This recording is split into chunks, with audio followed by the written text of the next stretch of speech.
কথাও আছে না নাই? তাহলে বাকি বিয়ে করলেন যে নাকে রুমাল দিয়ে বিয়ে করতে গেলেন 3,10,792 টাকা নগদ, না 3,10,000 টাকা 792 টাকা মহারণা, নগদ 17 টাকা। বিয়ে করলেন কেন? স্ত্রীর কাছে মাপ চাইলেন কেন? আজকের এই মাহফিলে কেউ যদি আমাকে এসে বলেন হুজুর ফজরের নামাজ পড়তে পারি নাই, জোহর পড়তে পারি নাই, আসর পড়তে পারি নাই, মাগরিবও পড়ি নাই, দোয়া করেন এসাও পড়ি নাই, হুজুর আমি যেহেতু পড়তে পারি নাই আপনি মাফ করে দেন।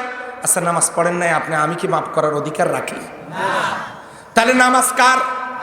মাফ করার অধিকার কার? এটা যেমন আমার কাছে মাফ চাইলে হবে না, অনুরূপ ভাবে ওয়াতু হুন্না উজুরা হুন্না নিহলাতান, তোমরা তোমাদের স্ত্রীদেরকে মোহর করো সন্তুষ্ট চিত্তে। স্ত্রীদেরকে মোহর করতে বলেছেন আমরের সিগা 2টা, ওয়াতু হুন্না উজুরা হুন্না, সন্তুষ্ট চিত্তে মোহর করো।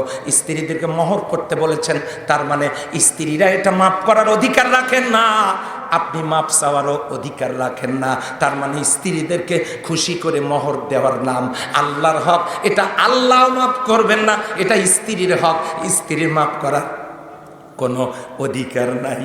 সুতরাং বাকি বিয়ে করার জন্য রুমাল কেনার দরকার নাই।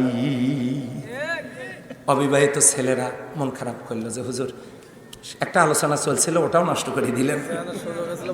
সম্মানিত ভাইরা, মহারণা কম করে বিয়ের রাস্তা উন্মুক্ত করে দেন। মহারণা বেশি করে কেন জানেন? মহারণা বেশি করে এই জন্য, যদি সংসার না থেকে মামলা করে আদায় করব, কথা ঠিক কিনা? কাজেই এরকম জীবনের পরতে পরতে সব জায়গায় নেক কাজ আছে। কয়টার কথা বলবো? আল্লাহ সকল নেক কাজে আমাদের অংশগ্রহণের তৌফিক দান করুক, সবাই বলেন আমিন।